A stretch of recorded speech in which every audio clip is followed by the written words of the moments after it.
Sarah Jacobsen, Marketing Artfully. So today I wanted to talk to my realtor friends about technology and marketing and things that you should be doing now and things that you can probably kind of put off. The reason for this video is that almost every day I get an email from somebody that says, "Oh my gosh, I heard that I went to an event and they said that we should be using Oculus Rift for our real estate marketing, and I don't understand how to use it," right? And or somebody will say you have to use QR codes. And is there a place for them? Yes, there is. Is it for every agent? No. And is it in every situation? No. So I feel like a lot of times the hot new thing seems to be really cool to do. But at the end of the day, most of what you need to do marketing wise for real estate is pretty basic, right? It's things that you do that work in your market, and it's not universal, right? So let's talk about the elephant on the screen. If you are a techie, high-tech realtor who works only with guys from the Silicon Valley, then you sure has heck had better virtual reality, right? VR. You better know some of the cool things. Maybe have some gizmos, some gadgets, things like that. For the rest of America, seriously, you're not going to be using VR in your listings in the next 5 to 10 years. I mean, first off, they have to make the viewers universal, and somewhere they can do it, and then have the technology to and affordably to get it to somewhere. So VR, I think like you could probably put that on the back burner for it. The Internet of Things is talk. It's like the Nest thermometer and things like that.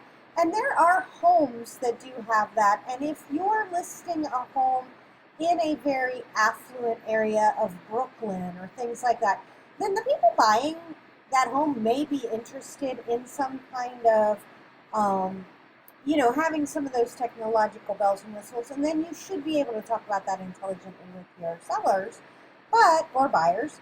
But in a lot of places in Florida, where it's families and old deers and not so much tech, it may not be the biggest thing. 3D printing, I mean, we don't need that. And I just saw this article from Inman, and I love Inman. They're excellent. They're such a resource for real estate agents. But I think what happens is we see these kind of articles, and we start thinking, oh my gosh, I need to know about that. And you don't even need to know about this except very peripherally. Especially you don't need to be doing it right this second in most areas. Okay, Bitcoin. Bitcoin is an online thing. We can barely get loans through, right? So I think the days of worrying about can we use virtual coins to buy houses are a little far away. Drones. I personally think drones are something you should be looking at. The FAA is really working with people to be able to get licensing for drone operators. I happen to know this because one of my besties is a real estate agent, and her son went ahead and got licensed as a drone operator. It is a little convoluted. I don't know that most realtors should do it, but I do think that you should find out about it a little bit and maybe see what you can do and how you can utilize it.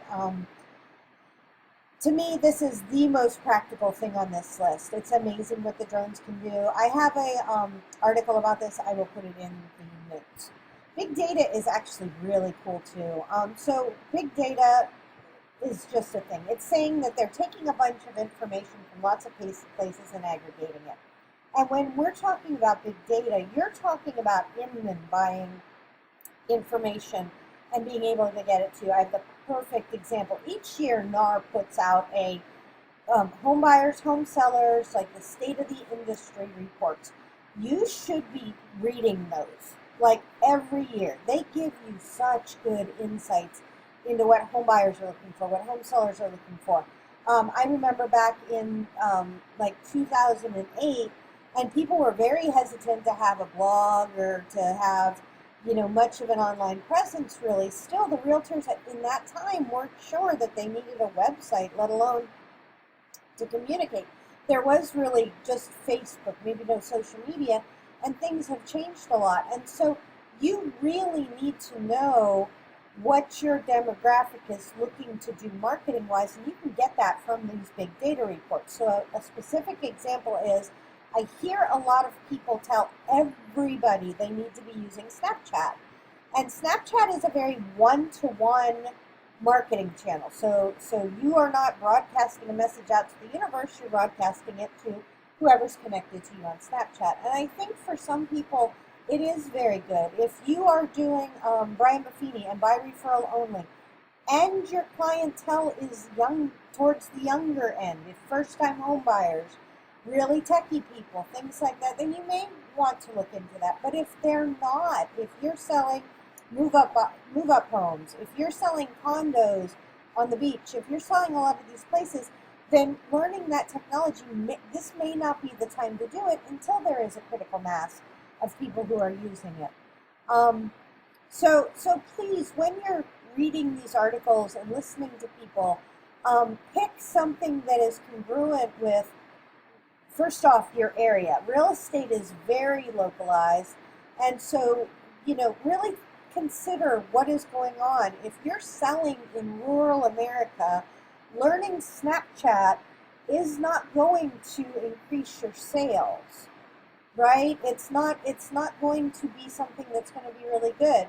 Learning how to do drone photos and taking a ton of them and showing the majesty of your area and things like that, that may be something you can do, and there may be a lot less regulation. So first off, think about where you're located. Second off, really think about your capabilities.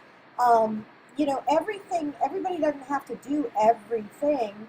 They can do some things, right? I do Pinterest. I don't do a whole lot of Facebook because I don't love it. I love Pinterest.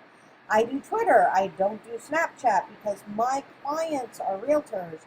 They're not doing Snapchat. My clients are financial people and Etsy sellers and writers, and they're not Snapchatting. So really think about who you're trying to reach when you're getting into new technology and business. So hopefully that helps. Tara Jacobsen, Marketing Artfully.